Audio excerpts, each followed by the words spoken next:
Good evening, everybody. Welcome to the 24th and best episode of the Hashcast. And as always, I have a guest way cooler than myself, the multi-talented, simply Undrea. How are you? I'm good. How are you? Good. We are recording episode 24, which technically was last week, but because I messed up my audio, this is now officially episode 24. So, sorry, Jill Murray. We'll get you another time, but I checked and we have audio going on now, so we're good for this episode.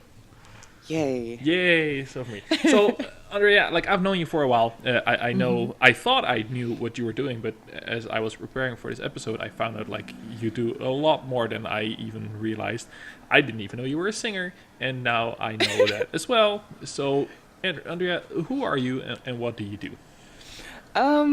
I am formerly of the music industry. I've actually been singing since I was about 16, 17, seriously. I started out as a songwriter. I would write and produce my own lyrics and produce my own songs. And it was fun for a while, but it wasn't really fulfilling. So I left after a while and I slowly made my way over to the gaming industry. Mm-hmm. And even in there, you have like 17 jobs. I do. So there's a couple I know, but there's a couple I didn't know. So let's try to dig into all of it. Like, what was your first step into the gaming industry? Like, how did you start that off? How did I start? It was like a culmination of things that ended up with me being on Twitch. Yeah. But I've always been a gamer. Gaming has been an outlet for me my whole life. It was a huge way to bond with my dad growing up because he loved video games too. So he introduced me to like Street Fighter and he bought me my first console. Like he would really support that. I guess he saw that it was fun for me too, so he would kind of like encourage that in his own way. And he bought me my first Game Boy with Tetris, and we'd hit up the arcades every weekend. And that's how I fell in love with fighting games was playing at the arcades, just kind of hanging out with my dad. But I didn't come back to gaming until I was much older. I kind of drifted and focused on school a lot, and when I went to college, I actually studied graphic design. That's the field I thought I would be going into. But here we are. But I started out in graphic design, and I don't know, gaming was just always there. It was always something that was always in the back of my mind, no matter what, quote unquote, like normal 9 to 5 that I had. And I didn't really make the jump fully into streaming and being a content creator until actually after my father passed. And it was kind of like one of those, I guess you could say, like one of those self-reflecting kind of introspective moments in my life. I really had to sit and think, like, what is it that you really want to do? Because I enjoyed graphic design, but it wasn't fulfilling. I enjoyed music, but it wasn't fulfilling for me personally. And it always came back to video games. And a friend of mine was like, I know you like games. Why don't you try Twitch? And I was just like, what is that? What's a Twitch? What's a Twitch? So they linked me, and I remember the very first broadcast that I watched was Man vs. Game. And I was like, this is pretty cool. And I would just hang out in different streamers' chats, but it still hadn't connected like you can do this too. It was just something to kind of pass the time. And eventually I just decided to go for it. And I'm like, I can do this. I have a personality. I can talk on camera and play. Why not? Let's just see where it goes. And I did. The very first game I streamed was Destiny. Oh, really? And yes, for 0 people, it was great. And that's the best and it part, kind of just snowballed from there, honestly. I know you do more than that as well, but I'll try to dig into that streaming thing, because I've had Katie Picasholida on my show, who you've also worked with, and we talked about like what it's like to be streaming.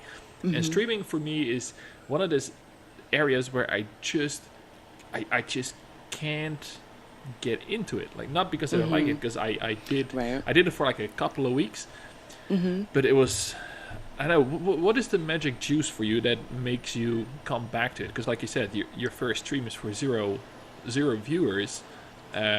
What Yeah. what made you go back the next day? What made you What start made me and come stream again? back? Yeah. The potential for interaction, Mm-hmm. because I'm a big people person Mm-hmm. and I really like interacting with other people. And something about the combination of having a chat, watching you play in real time, and then you get to interact with your chat and the game at the same time. It's Mm-hmm. just like this really yummy sweet spot that I enjoy. And it's something really fun about the shared experience of playing a game with people. Mm-hmm. And that's what always kept me coming back. Even when I had zero, I would always, tell myself in the back of my mind, like, Undrea, just talk like you're Mm-hmm. talking to a room full of people anyway. Yeah. And, eventually your audience grows off of that. Yeah. How long did it take for you to feel like, okay, this is something that I can really turn into something successful? Because I struggle with that every time. Basically, I'm like, okay, my numbers are not here. Why am I putting all this effort? No. I get hating on myself. But what was the tipping point for you saying, okay, I'm not only enjoying this for me, but like I know I have an audience now, and this is what I'm gonna make this big. There are two distinct times where I remember kind of stepping outside of myself midstream and going, wow, this is a great stream. This is going really great. Mm-hmm. And one of those moments was when I was streaming, what is it? Everybody Gets Caught in the Rapture. Yeah, everybody gone to the rapture. Yeah. Yes, by Chinese Room. Mm-hmm. And towards the ending, it was just, and mind you, I had nowhere near the kind of audience that I have now and the kind of support system that I have now. But I remember I kind of ignored the viewer count. Yeah. And I was mainly paying attention to the chat and how we were kind of all like engrossed in this one moment towards the end of the game. And I remember thinking to myself, like, wow, this is like a really powerful moment here. Like, we're kind of all on the same page, even though we're all sitting, at our respective devices kind of hanging out. But it was a moment towards the end of the game where I was like, wow, I could really see myself doing this.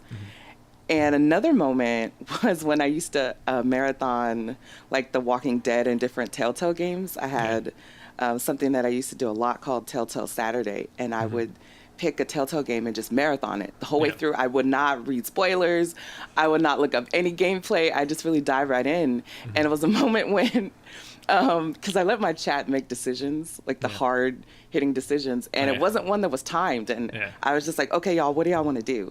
And, asking that question, it's like 40 or 50 people just starting out as a streamer and getting their responses was really a great experience. And it was something where I just really felt it just like a click. Everything kind of clicked in that moment to myself. And I was like, yeah, I can see myself doing this long term. Yeah. Absolutely. That is pretty cool. Like I have not had that moment. Like on a super small scale, there was this one person who came back every time I streamed, and I was streaming the best game ever made, Dragon's Dogma, Dark Horizon. But he was always there. He or she, I think it was he. And that was just one person. So I can imagine if you have like a group of 30, 40 people who forming this tribe, that it's a lot more alluring to come back. But it never got to that point for me. But I remember meeting you for the first time. I think it was at the PlayStation press conference E3 2016. Yes, it was. Yeah, that's how I got introduced, and that's how I knew you were a streamer. And something we talked about then, and that has been on my mind ever since, is what do you think the role is for like a Twitch or whatever company you've got, Mixer, and well, YouTube streaming just went down, I think, to support their content creators? Because what I sometimes worry about, and I'm not sure if you share this with me, is people get into Twitch and they become popular enough to do it for just a living. Like they can start getting paid for it. They start paying bills with Twitch money. Influence and popularity is so fleeting on the internet in general that where do these people go once the money stops? Because I know you are extremely active. You have like 100 other things going on, but there are kids out there who are putting everything on hold to become popular in streaming. Like, what do you think the responsibility would be for like a service as Twitch do they manage that at all? Like, I have no idea how that works. No. Twitch does have an affiliate program, which is similar to the partner program. You can have subs and emotes, and that's great. But I think if for those of you out there who are considering streaming, I don't recommend dropping everything. Even some of the bigger partner streamers that I know, they'll still have subathons and they'll still focus on their sub count. But I love Twitch, and whether you do it part-time, full-time, whenever your schedule allows, I still think that no matter what level you're at, you should always have a backup plan. Because like you said, popularity is fleeting, and Twitch is a great platform to get started on. It's how I got my start. But you also have to find other interests that maybe are parallel to gaming, something that you can still do while you're streaming, because streaming is great, but it can take a toll if you don't pace yourself. And I think that, like you said, there are people out there who are like canceling everything and just, like putting everything else to the side. And I don't think you should do that when it comes to streaming.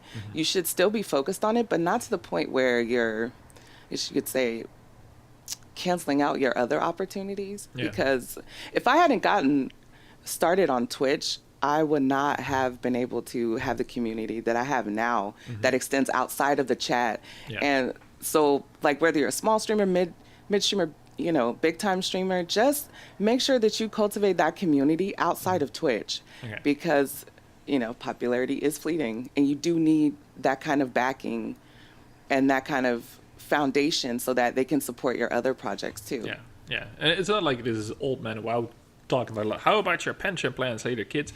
But it does worry me sometimes when I see someone like dropping out of school because they're popular now. They make $5,000 a month, which is for I think 19, 20-year-old is a lot of money. It is. But that is not going to last. Like, unless you're like a ninja who makes millions of dollars and can put that into savings, put your money into savings, yes, please. Then you can live from that later on. But if you hit it now and you spend like you're living like a rock star, when it ends, you have nothing. And that's sometimes that I genuinely worry about. And I wonder if a Twitch or whatever is like they're creating rock stars. Yes, guys. They are. Yes, but that usually comes with a little bit of support or management. And it does. It feels like they're just on their own, right? Yeah, like I remember reading the cover story that Ninja just recently did, and they said when like he didn't stream for a couple of days and he lost like 40,000 subs. Like that's not, that's a huge hit to an income. Like regular 9 to 5, when you show up, they don't go, oh, this is how much money you're going to lose today because you took the weekend off. Like, it's not.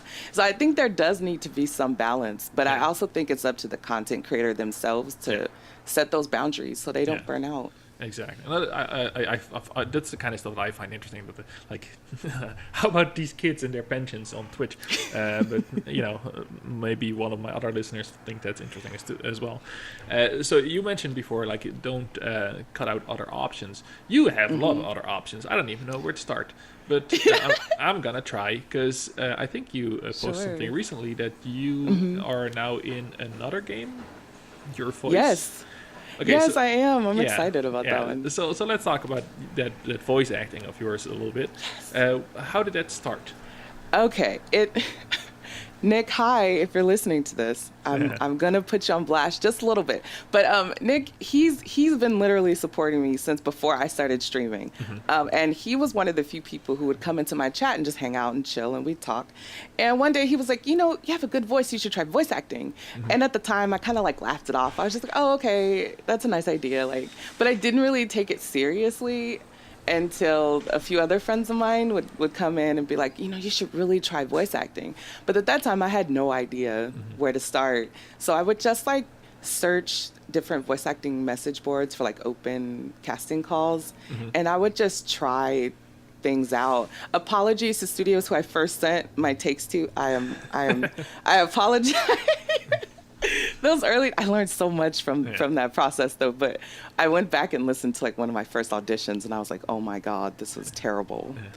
But now I'm excited because Lifeless Moon was, it's the predecessor to a game that I had actually streamed at one point. And I used Which game is that? Sorry? Oh, it's Lifeless Moon. I guess you could say the first game in the series is Lifeless Planet. Okay. And it came out around 2014, I believe, and it hadn't been ported to PS4, so I couldn't even Okay. play it at the time. Yeah.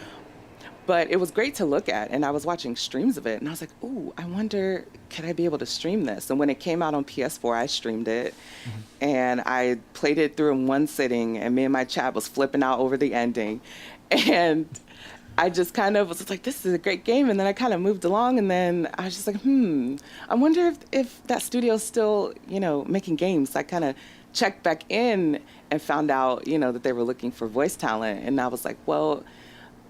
Is it okay if I send y'all something? Send you some samples of my work? And I did. And now I'm going to be in the predecessor to the original that I streamed. So that was definitely a moment where I was like, this is cool. This is really my job now? Like, really? That is so cool. That is so cool. Like, getting into a game one way or another is like on my bucket list, on my to-do list. Like, I don't care how. Like, I just want to have my name in the credits. Not because I'm vain. I am. But that's just... I've always had it. Like, when I was a kid, it was supposed to be a book because, that was the shit back then. Books, kids, nice. read them every now and then. But my my writing career has not really taken off because I went 140 characters per message short form at some point. But getting the name in the credits must be a huge deal. So you haven't seen it, of course, because I don't think this game is out yet, is it? No, it's not out yet. Okay. We're still working on it. Yeah. I'm excited, though. I can't wait till it's out. Yeah, I'm gonna And play it. people I'm gonna actually sit get to through play and it. scroll until I see your name.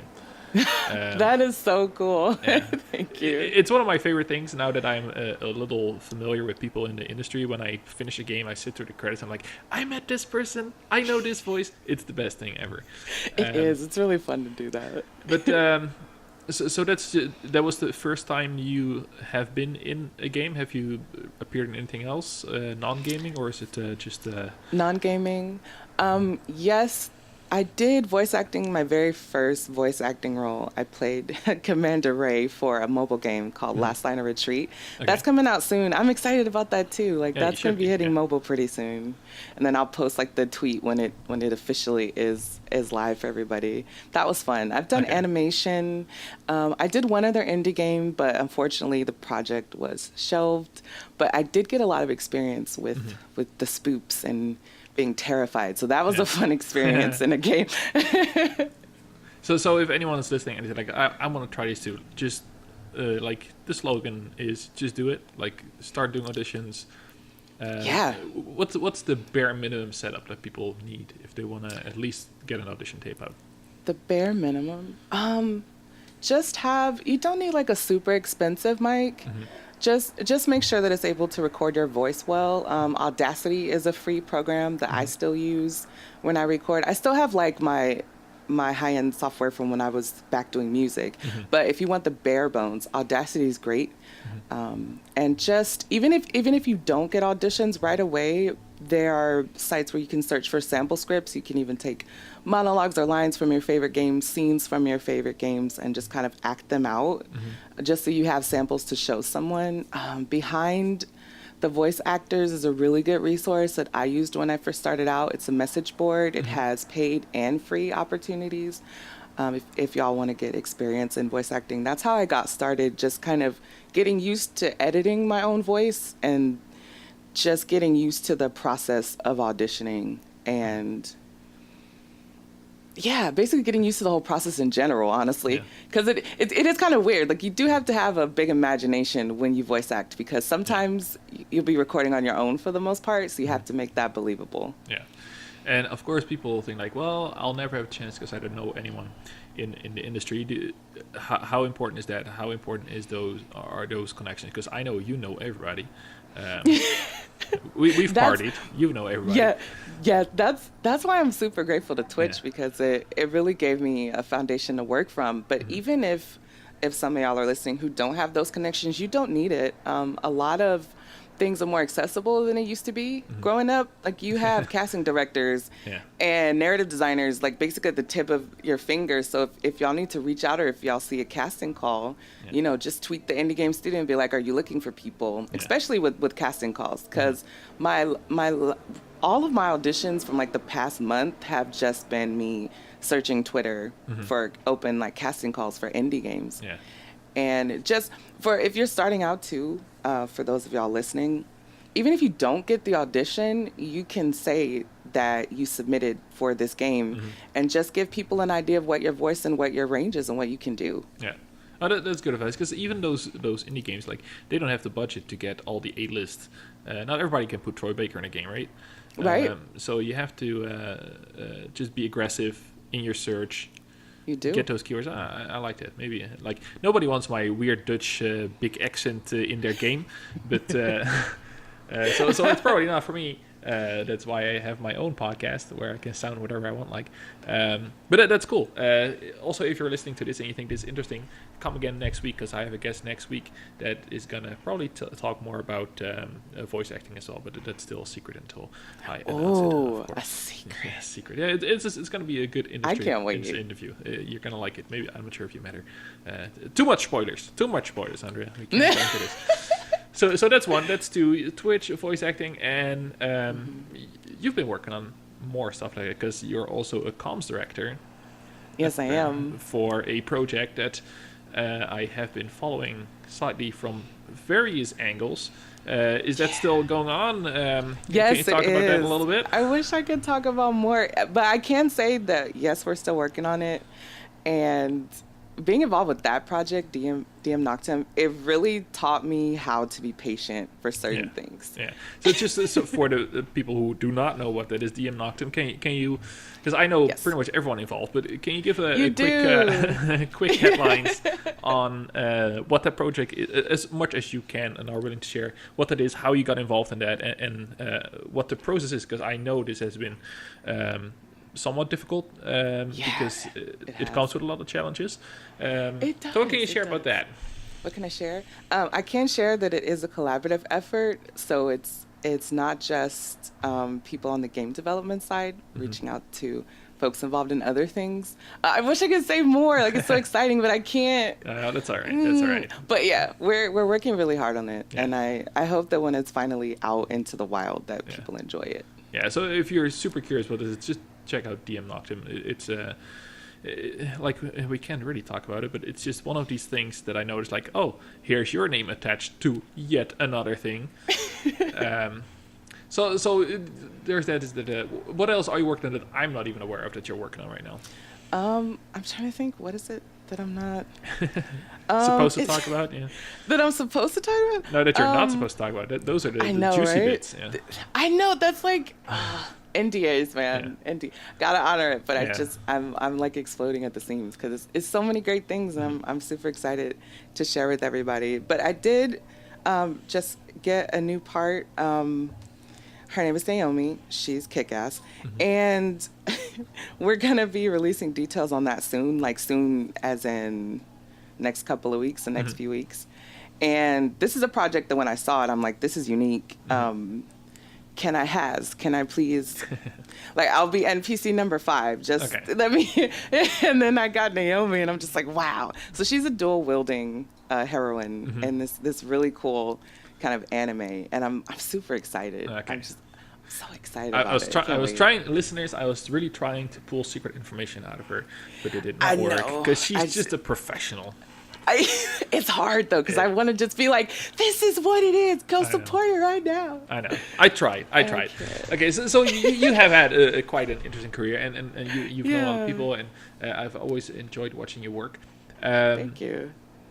Has there been a moment where, especially because you said how important is it, and how you bonded with your dad over video games, that now you are part of this industry, is there ever a moment where you're working on something and you're like, I can't believe that this is my life right now?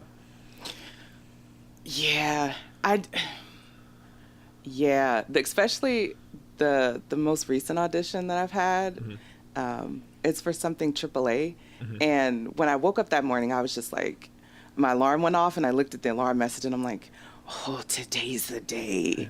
Insert dramatic, orchestra music here, and I was just like, I can't believe this is my life. Like, to go from streaming a game and a few years down the line to be in the sequel, like, what? Like, how is this possible? Like, this is a really cool job. Like, I wouldn't trade it for the world. It was a struggle, though, when I first started. I won't lie, it was a struggle. And a lot of times I wanted to quit and just like maybe this isn't for me, like maybe this is not working out.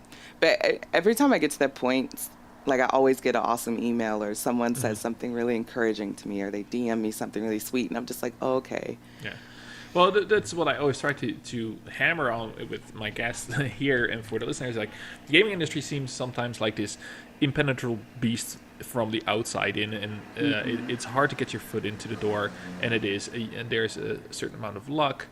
But I think if you bring the right qualities, everybody has maybe a fair shot. And once you're in, it's this like this group of people. They're all super creative, talented, kind people that I've met so far.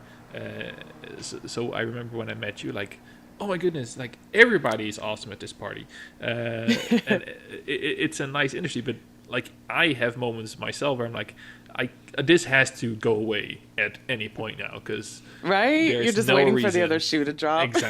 Exactly. You're just like, there's no way this is. I know all these really cool people. No way. No. Then you pinch yourself and you're like, oh, this is real. This is real. Yeah. Actually happening. Yeah. But despite how awesome it is, I know you have been putting a lot of work into trying to make it even better. Like, you are a diversity advocate, and this always comes up in my show almost every episode because I introduce cool guests, I hope.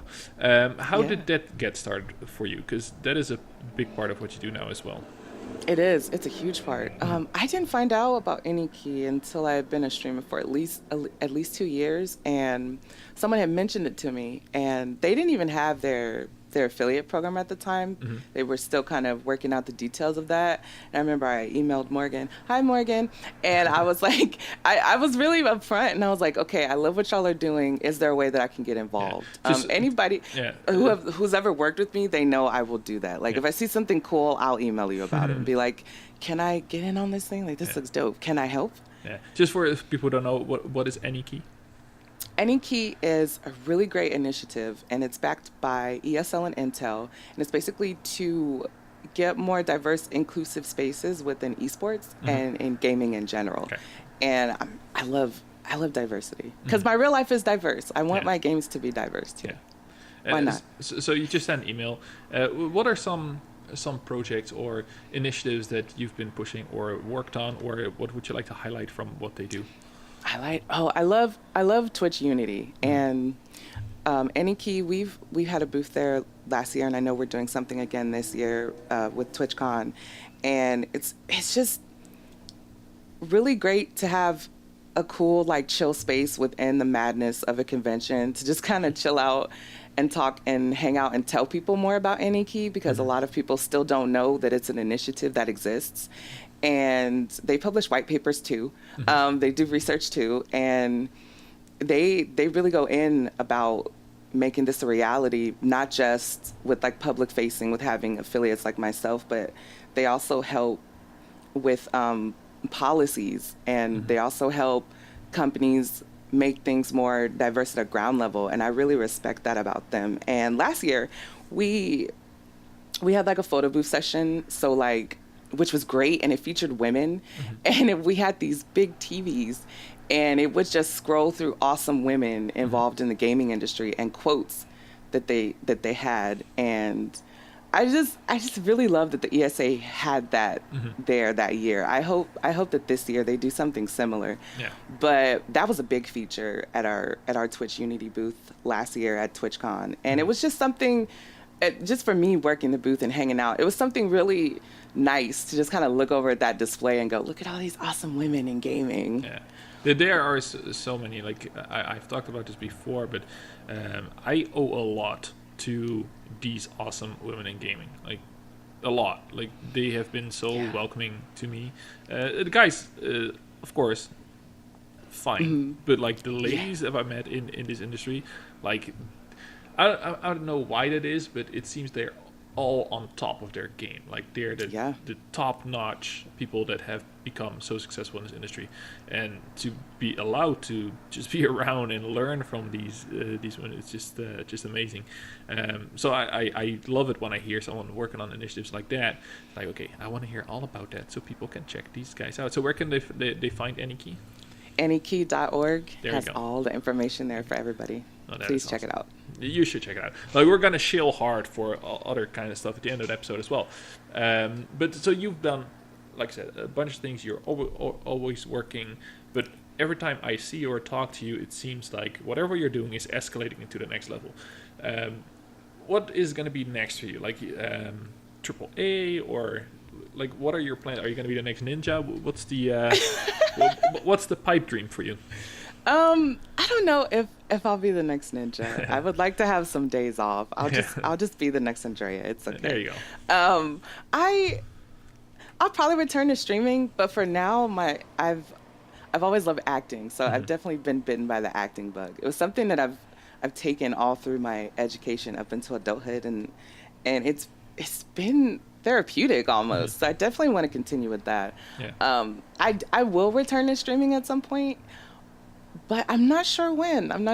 Hopefully when my health allows it, I'll be back. But for now, I really want to focus on kind of voice acting right now. And maybe get behind the scenes. I don't know what that means. It might be game dev writing. I don't know. Yeah. But I want to explore some other avenues within game development too.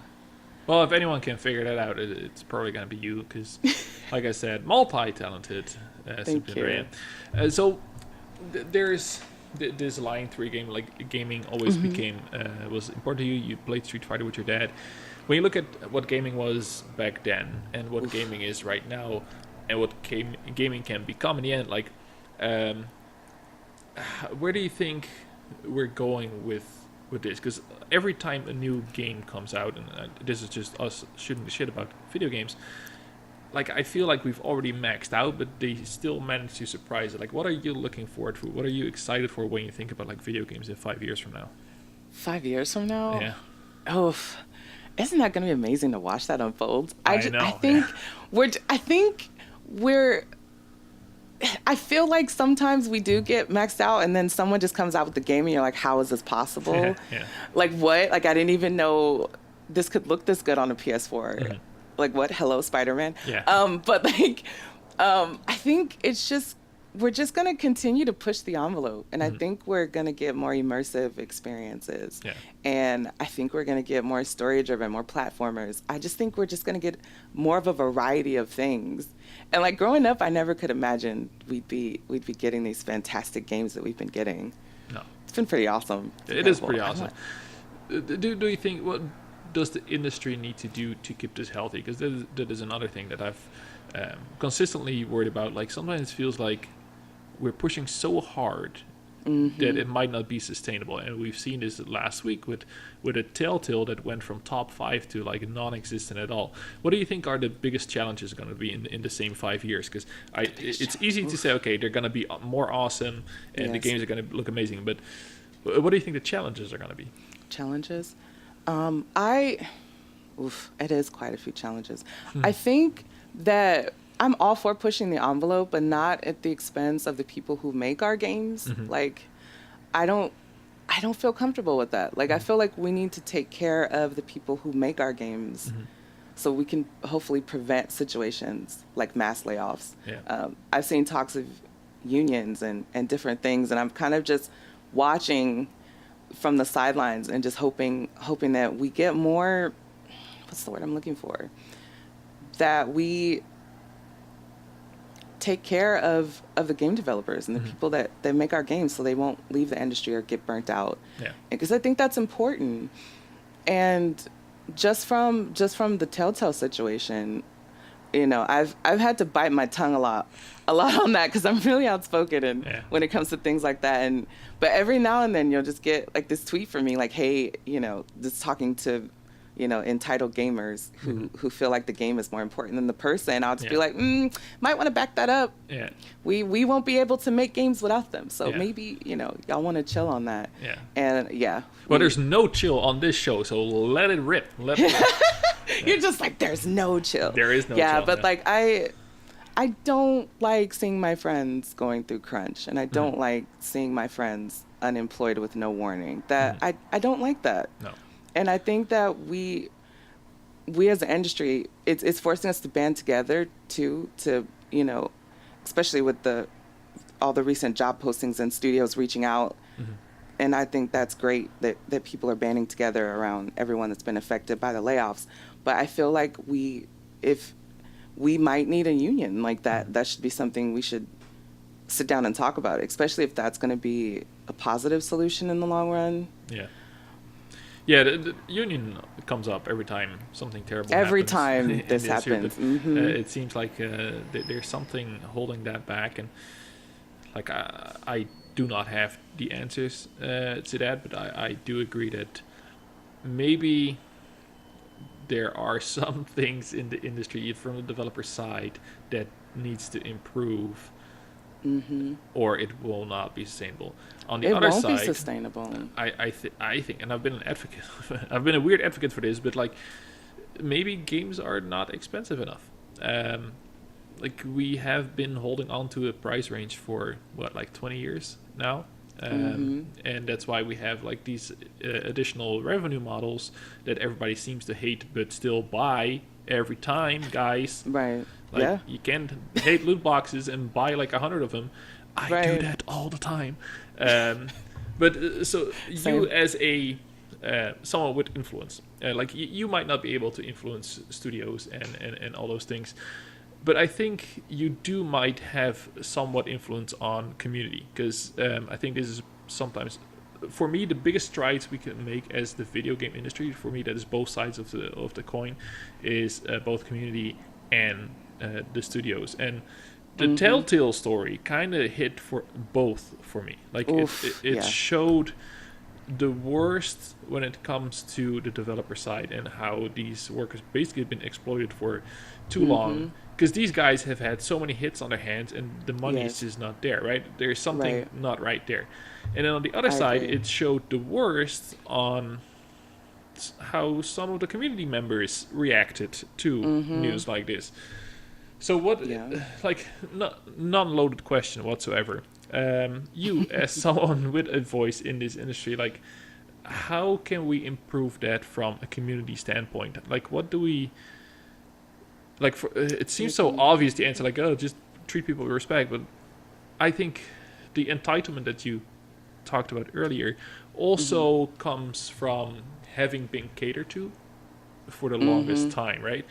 So, it's just simple question, Undrea. What's the solution here? Man, if I knew, I'd be tweeting that out Yeah. every day. I wish that there was like one blanket thing, because I feel like because I feel like entitled gamers, they're like a small niche and they're just hollering the loudest at this point. Yeah. And I try to ignore that, because they're throwing, huge tantrums. And I feel like we should focus more on bringing in more of an audience that would be more receptive to better business practices and more accepting of game devs not working themselves into the ground, because I feel like like you said, they're used to being catered to, so Yeah. they're used to being coddled, and if something doesn't go their way, or if a game gets pushed back, for instance, they just have hissy fits everywhere, those delicate snowflakes. And I just feel like more people need to be aware of how hard this is. And like you said, this industry, from the outside looking in, it does seem like this huge insurmountable kind of mountain. But once you scale it, you realize, oh, these are great people here. And I wish that more entitled gamers got to see the side of the gaming industry that we see, because I feel like if they did, they would not fix their fingers to be keyboard warriors in that, right? I feel like they have more compassion and understanding for the process in general. And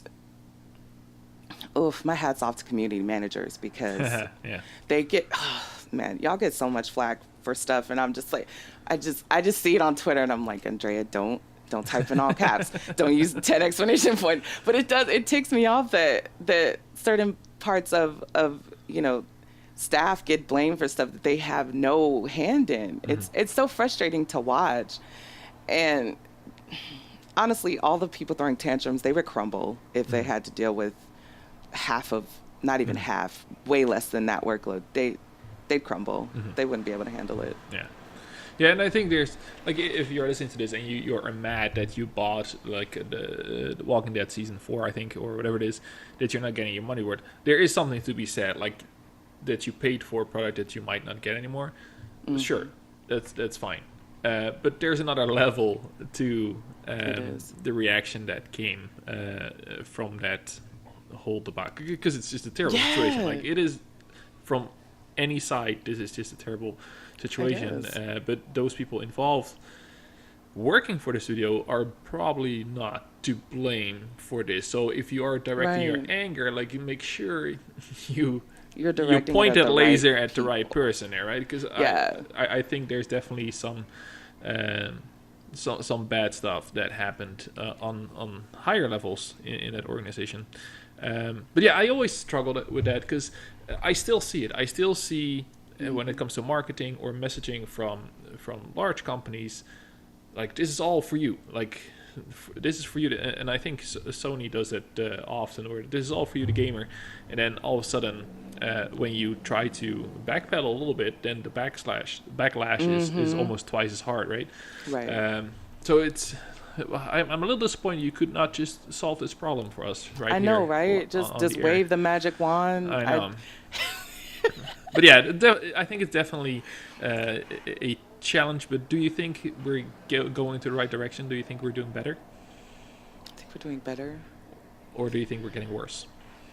I wouldn't say worse, because I always think there's room for improvement. But I do think if change is going to start to happen, now would be a really good time to kind of grease those gears and get it moving. Yeah. If anybody's out there listening, if there's a way I can assist, just let me know. My email is in my Twitter bio. Yeah. Like whatever efforts we need to take, I'm always down for facilitating those efforts and helping that along, whatever that answer may be eventually. I'm always down for working towards more solutions, because there are a lot of people that I love in this industry.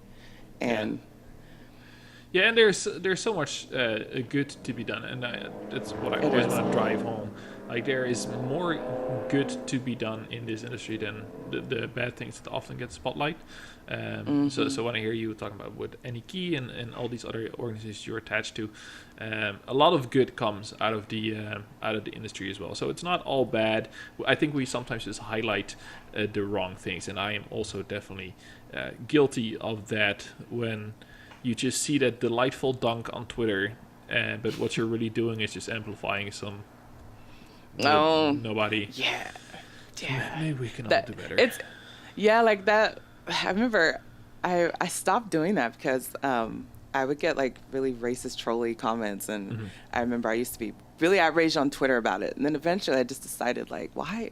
Like, I'll just ignore this and boost stuff that I want to boost and signal boost the things that I love, and instead of what I dislike. And it's helped me personally, just to kind of shift the focus a little bit. And it's not the easiest thing to do, but it helped me. It was like I had to do it for my mental health, because being a woman of color is just, you just get harassed with so many different things. And I was just like, I can't change other people's timelines, but I can make sure that I don't give racist trolls free promotion. Yeah.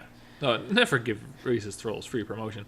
But yeah, no, I don't, like, I'm a white dude. Like, I am the white bread. I don't get even 2% of what you must have faced. But you touched on something important, is like sometimes you have to take a step back for your mental health. And that is a conversation that comes up a lot nowadays, recently, like the mental health of content creators.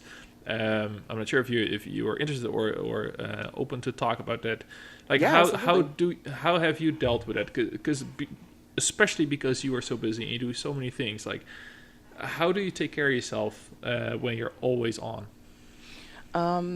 I make sure to have days where I'm not on in any capacity. I don't, like, this is even something I've requested of my friends privately. Like, if they're streaming or they're doing something and, I want to hop in a match with them, I'm just like, okay, I'll just wait till you're done streaming, or I'll just mute my mic.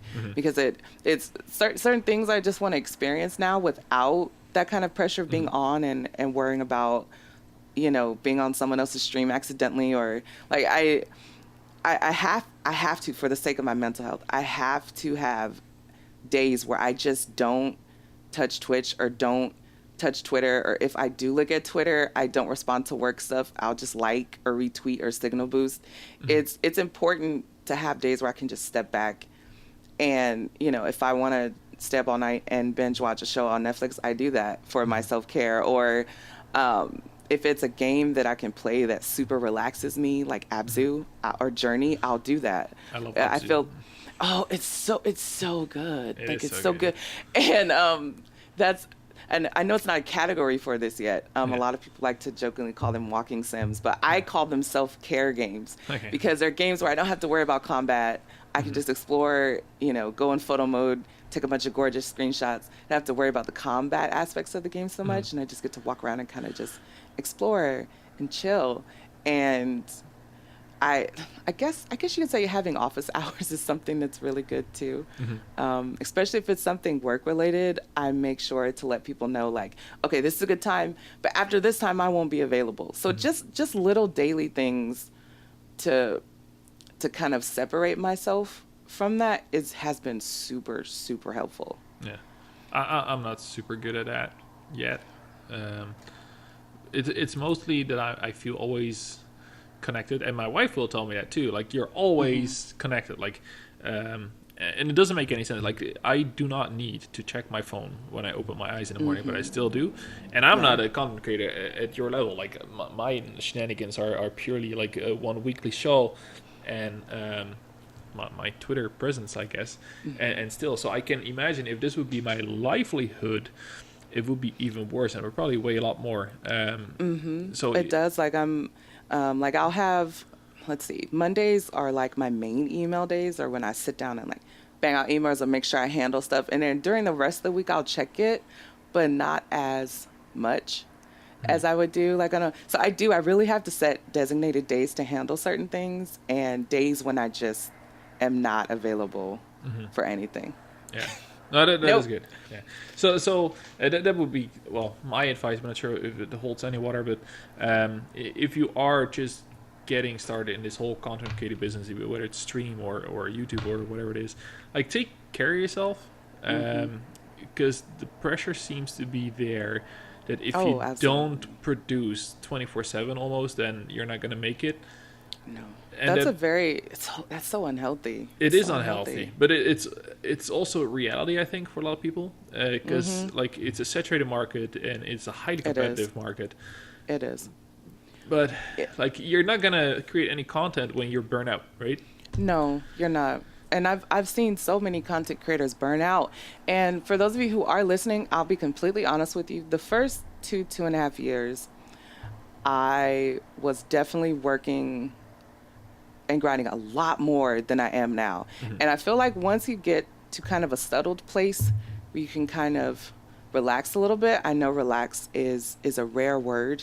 Relax, what is this? Yeah. It's where you don't touch your phone. Yeah. No, but relaxation, it's important to kind of know when to step back. And honestly, content creators, the world will not end if you're not creating 24/7. The opportunities that are for you are for you. Like, no one can take them away from you.